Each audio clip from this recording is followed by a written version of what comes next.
semua, balik lagi di channel Illusion Pocket, Your History Mystery, dimana jadi tempat kita buat bahas info terkait isu-isu menarik dunia.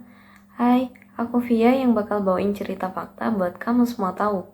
Tapi kalau minggu kemarin kita udah bahas apa itu Bohemian Grove dan sejarahnya, kali ini yang akan kita bahas adalah terkait ritual apa aja sih yang ada di sana dan fasilitas apa aja yang ada di klub eksklusif ini. Mari kita mulai. Simbol dari Bohemian Grove. Jadi klub Bohemian Grove sendiri ini memiliki satu simbol yang terkenal, yaitu burung hantu. Burung hantu ini memiliki makna yang melambangkan kebijaksanaan. Di tempat klub ini sendiri itu terdapat satu patung burung hantu raksasa dengan tinggi sekitar 9 meter atau 30 kaki. Patung ini terbuat dari beton dengan penyangga baja yang berdiri di hulu sungai Grove. Nah, patung ini sendiri didirikan di tahun 1920-an oleh presiden klub kedua yaitu Haig Patigian. Sejak tahun 1929, klub burung hantu ini menjadi latar belakang dari upacara Cremation of Care. Tapi guys, para anggota ini menamai patung burung hantu ini dengan sebutan Moloch.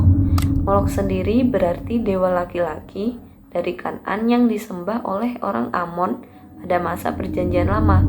Penyembahan Moloch ini dihubungkan dengan persembahan anak-anak yang menjadi korban kebakaran di Tofet dekat Yerusalem. Dan hal ini dikutuk di kitab perjanjian lama. Di tahun 1935 sendiri, para sarjana ini berspekulasi bahwa Moloch ini merujuk pada pengorbanan itu sendiri, guys. Baru Indomie rawon pedas mercon dengan kulak asli yang bikin kuahnya hitam dan gurih. Apa ya kata mereka? Ini ya Indomie rawon pedas mercon. Wanginya rawon banget. Gurih rempahnya mantep. Kuahnya ngaldu daging gitu. Pasti pakai kluwak nih. Pedas juga ya? Kriuknya kayak telur asin ya. Ini rawon basi. Asli. Baru Indomie rawon pedas mercon, kuahnya ngaldu, enak pol. Cremation of Care. Nah, Cremation of Care ini itu sebuah pertunjukan teater simbolik yang dilakukan setiap tahun oleh para anggota Bohemian. Upacara ini dilakukan oleh beberapa anggota klub dengan memakai kostum seperti dewa-dewi. Kegiatan ini pertama kali dilakukan pada tahun 1881 yang dirancang oleh James F. Bowman dan George T. Bromley yang berperan sebagai imam besar. Awalnya ini dibuat dengan plot pertunjukan dramatis High Jinks pada akhir pekan pertama perkemahan musim panas. Setelah itu Spirit Care yang dibunuh oleh pahlawan Jinx dan dikremasi. Upacara tersebut berfungsi sebagai katarsis bagi semangat tinggi yang terpendam. Nah, untuk mempersembahkan secara simbolis penyelamatan pepohonan di klub. Katarsis ini itu berarti proses pelepasan emosi yang terpendam dengan cara yang sehat dan konstruktif. Cremation of Care ini dipisahkan dari pertunjukan grup lainnya di tahun 1913 dan dipindahkan ke makam pertama menjadi pengusiran setan untuk memastikan keberhasilan 2 minggu berikutnya, dan pertunjukan groove dipindahkan ke akhir pekan di terakhir perkemahan. Ya, seperti yang bisa ditebak kalau upacara ini tuh dilakukan di depan patung burung hantu, guys. Upacara ini juga dilengkapi dengan tambahan suara anggota klub Walter Cronkite saat upacara tersebut. Selain Cremation of Care ini, juga ada pertunjukan lain. Itu dilakukan di tahun 1902, seperti pertunjukan musik, drama, teater, dan pidato dari tokoh-tokoh besar seperti Presiden Amerika.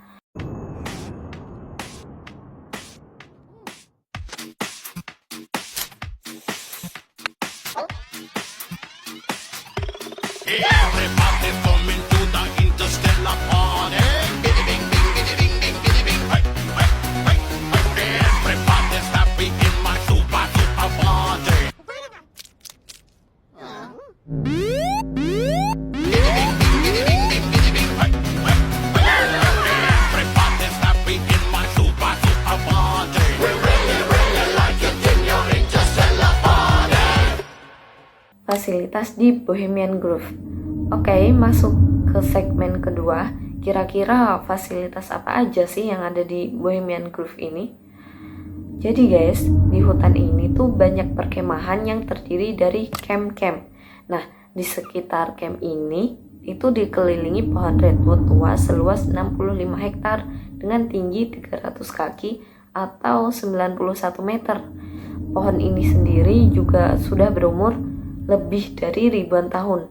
Jumlah camp yang ada di sana itu sekitar 118 di tahun 2007. Camp ini bersifat patrilinear atau sama-sama saudara laki-laki gitu, yang menjadi sarana utama untuk membentuk kontak persahabatan bisnis dan politik tingkat tinggi.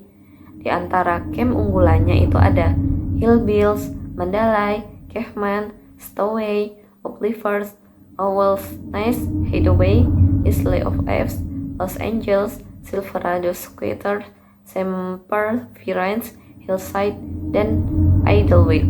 Selain itu juga ada fasilitas lain untuk sebagai penunjang dari kegiatan ini guys. Fasilitas itu ada yang pertama panggung groove, sebuah amphitheater dengan tempat duduk untuk 2000 orang. Ini digunakan untuk melakukan pertunjukan groove. Nah, yang kedua itu ada lingkaran lapangan. Amphitheater ini berbentuk seperti mangkuk yang digunakan untuk komedi musikal lodgings di tengah perkemahan. Yang ketiga ada lingkaran api unggun, memiliki lubang api unggun di tengah lingkaran dan dikelilingi oleh bangku kayu merah yang berukir. Lingkaran api unggun ini digunakan untuk pertunjukan kecil dalam suasana yang lebih intim. Nah, yang keempat ada panggung museum, tempat semi outdoor dengan panggung tertutup. Ini digunakan untuk pidato dan pertunjukan ansambel yang kecil. Yang kelima ada tempat makan yang dapat menampung sekitar 1.500 pengunjung secara bersamaan. Yang keenam ada clubhouse. Ini dirancang oleh Bernard Maybeck di tahun 1903 dan selesai pada tahun 1904 di tebing yang menghadap sungai Rusia. Nah, tempat ini itu digunakan sebagai gedung buat makan, minum, hiburan, dan gedung serbaguna lain yang menjadi tempat pertemuan perencanaan proyek Manhattan yang diadakan di tahun 1942. Nah, yang terakhir itu kuil burung hantu dan danau. Nah, sebuah danau buatan ini terletak di bagian dalam hutan yang digunakan untuk konser siang hari dan juga tempat cremation of care. Nah, itu dia episode kali ini. Next time kita bahas seputar Bohemian di episode 3 terakhir ya. Makasih buat kalian yang udah mau dengerin podcast ini. Dan jangan lupa like, comment, and subscribe. Aku Via, pamit undur diri. See you next time. Bye.